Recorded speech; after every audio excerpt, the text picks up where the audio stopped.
Say hello to the bad guy, Scott Hall, and I've got a scoop for you. And we all know there's a lot of podcasts out there, and I encourage you to check out this one. It's called Going In Raw. You heard it here first. Going In Raw. Hey, friendo, Steve here. And Larson. Welcome back to Going In Raw News Brief. Our Raw recap is available right now, so go check that out. Let's try to get this one up to 510 likes. How about that, Larson? 510 sounds good. Smash that like button. Odd number of times so the like stays liked as opposed to an even number.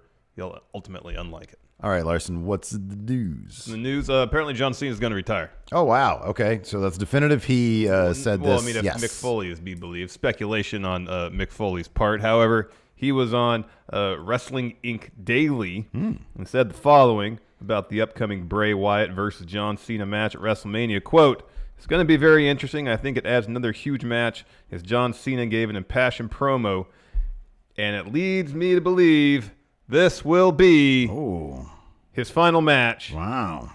He continues, "I would not be surprised to see The Fiend come out of Mania stronger than ever." So Mick Foley's speculation is that Cena will be done after Mania 36. All right. How much stock do you place in this, man?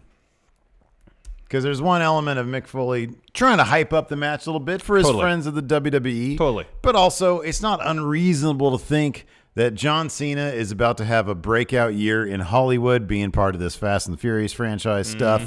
And given the nature of his promo, which, yes, obviously, it's a work, if you will, to set up that match with The Fiend. Cena says, "I'm not going to wrestle anymore. I'm going to pave the way for the future." But there's probably an element of truth there. Like, Definitely. You know, Cena seems like the kind of guy who understands that the future needs to... We'll see how it plays out at WrestleMania before we determine fully if there's an element of truth to that, even though if you're up to Cena, I'm sure he would totally do the job for Bray. However, he might be someone might tell him otherwise. Who knows?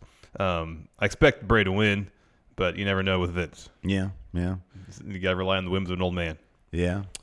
Anyways, one thing about Cena is that Cena doesn't do the Saudi Arabia matches. So it's not like they can just wheel out a big, they can't back up the Brinks truck and say, "Well, come and do Saudi Arabia." He said he doesn't want to do that. Yeah. Here's the thing with wrestling. How often are people completely, fully and retired will never come back? It's like happened once with Stone Cold Steve Austin. By And and even that, maybe he'll come back. No, I don't think he'll come back. It's been almost 20 years since he wrestled last. But 17 years. But he always says he's ready for a match. Well, he always says he could wrestle a match. I mean, he's ready or wants to. I love money, though. This might be, assuming, even that Foley has inside information, which he probably doesn't. This is just his speculation. Assuming what Foley says comes with a great deal of confidence from Mick Foley. Confidence points 10. Or how many matches on the Mania card? Yeah, right, yeah. 15, who knows? That doesn't mean that in 5 years' time, Cena gets the itch again. So there's also this. And you're right. I don't think this is going to be his last match. This might be his last WrestleMania for a while. I think that's entirely possible because of what I just said.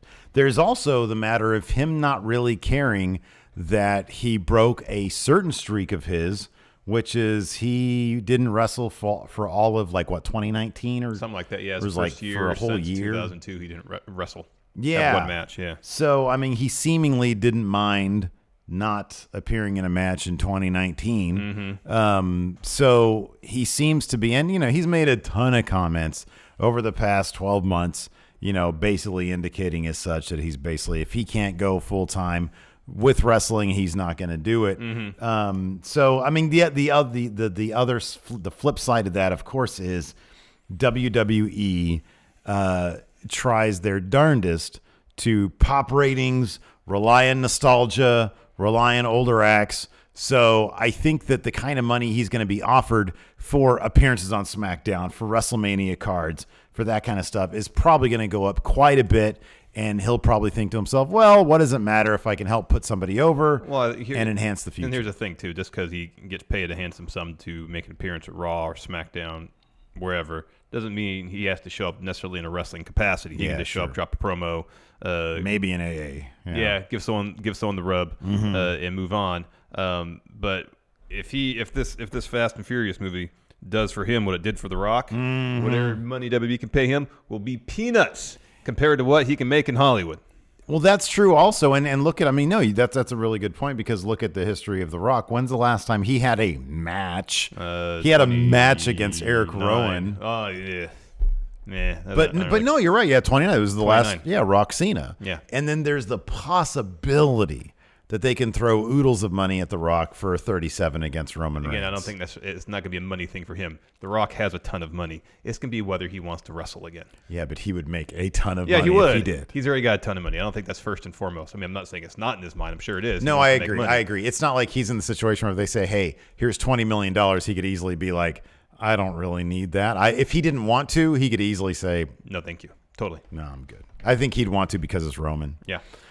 So after that, somebody else who might be nearing a return is Nia Jax. And if you don't want any spoilers for SmackDown, then I guess turn this off and go watch one of our the latest episode of 10 for the win. Please do. PW Insider is reporting that Nia Jax is nearing her return to WWE, stating, quote, Nia Jax is expected back anytime now.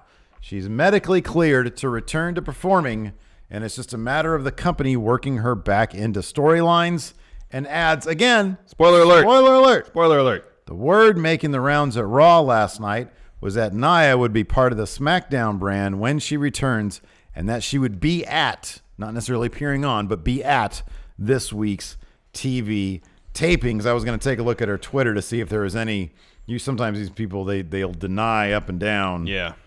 And then show up. What's your take on this? I guess we've heard about the six-pack challenge potentially for the SmackDown Women's title. There was 5 participants named, and then there was a mystery 6th participant. Mm-hmm. I guess if Nia's going to be on SmackDown, she could be 6th participant. So here we go. This is what she tweeted this 20 hours ago as of us filming this. I'm just going to start another 4 horsewomen group so I can get booked, because talent has nothing to do with it. And then in parentheses, triggering people in 3, 2, 1, laughing emoji. And then, of course, there's 614 replies to that. And then moments later, she tweeted out, it's just way too easy.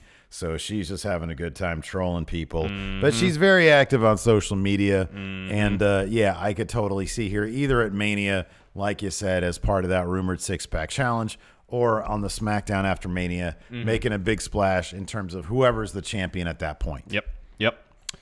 Final bit of news. This is an interesting one. So it looks like WWE is looking to expand Drew McIntyre's backstory. This is great. I can't wait for this. This is going to be awesome. This is going to be a disaster.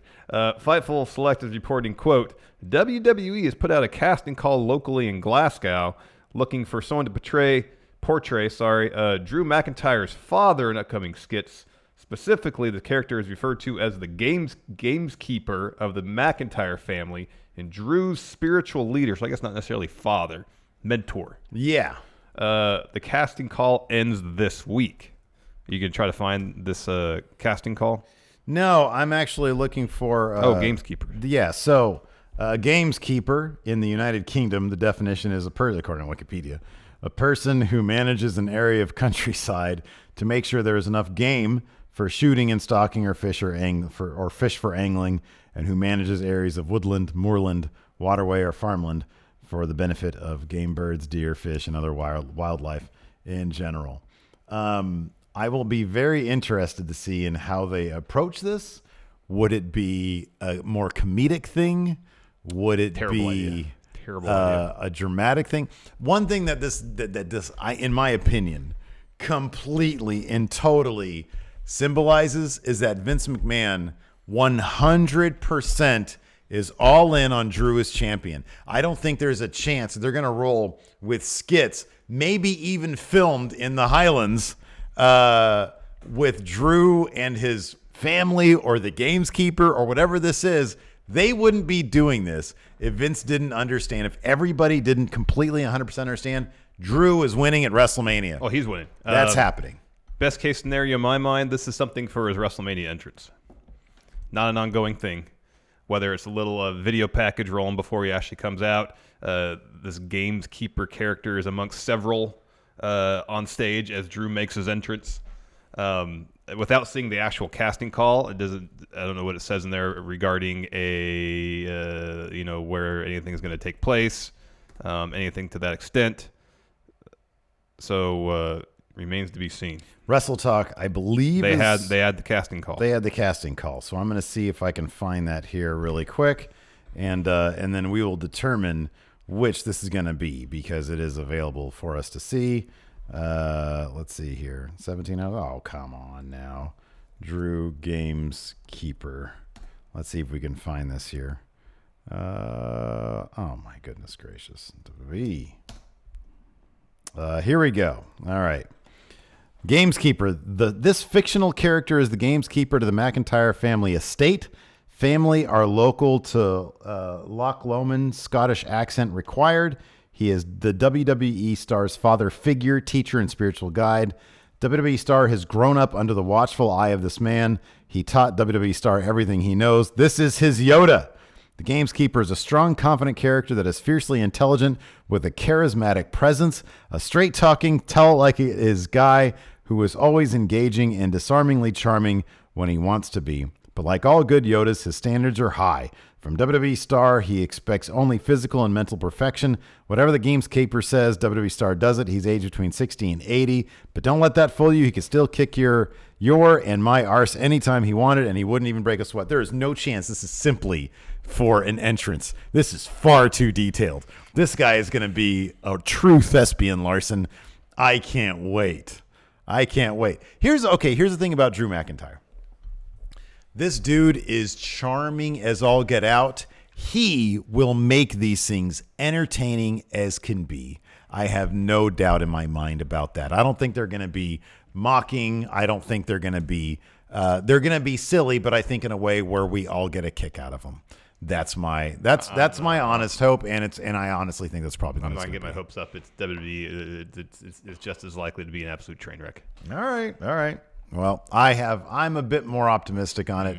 Maybe I'm a fool for being that way. I don't know. If this is good, the odds are about 2% botch.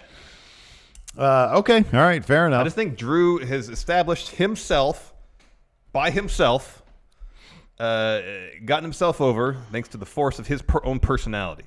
I don't think like a backstory is going to increase my appreciation or understanding of Drew's character. That's me personally. I have a pretty good sense of who Drew is as a character. And it just seems like the odds of this going bad are higher than it consistently going right. And it just feels unnecessary. Maybe they're doing this in an attempt to humanize him, ground him more. I'm really trying to think. I just don't trust WWE to handle anything like this with any sort of subtlety and nuance. Well, that's fine. I mean, I think that they've done a decent job lately with that kind of stuff. But I'm trying to think of something that has actually that they've done. Like, I mean, I don't know if this is going to be pre-film stuff or he's going to be on the show. If he's going to be on the show, that might be different. If they do like some pre-film stuff, in Scotland, I think it'd be really cool. But I'm trying to think of anything that's sort of that they've done recently that would be anything similar to this. I can't think of anything. Yeah, and that's why I worry about it. Yeah. I'm not worried about it. I mean, If it goes bad, that's going to be bad for Drew. Well, then, I'll be like everybody else in WWE, man. What do you want? I don't know. Anyways, that's it for the news brief. Thanks, everybody, for tuning in. Appreciate it. Be sure to hit that like button, man. Let's get it to 510. Yes, please. Thanks for watching. Until next time, I'll talk to you later. Goodbye.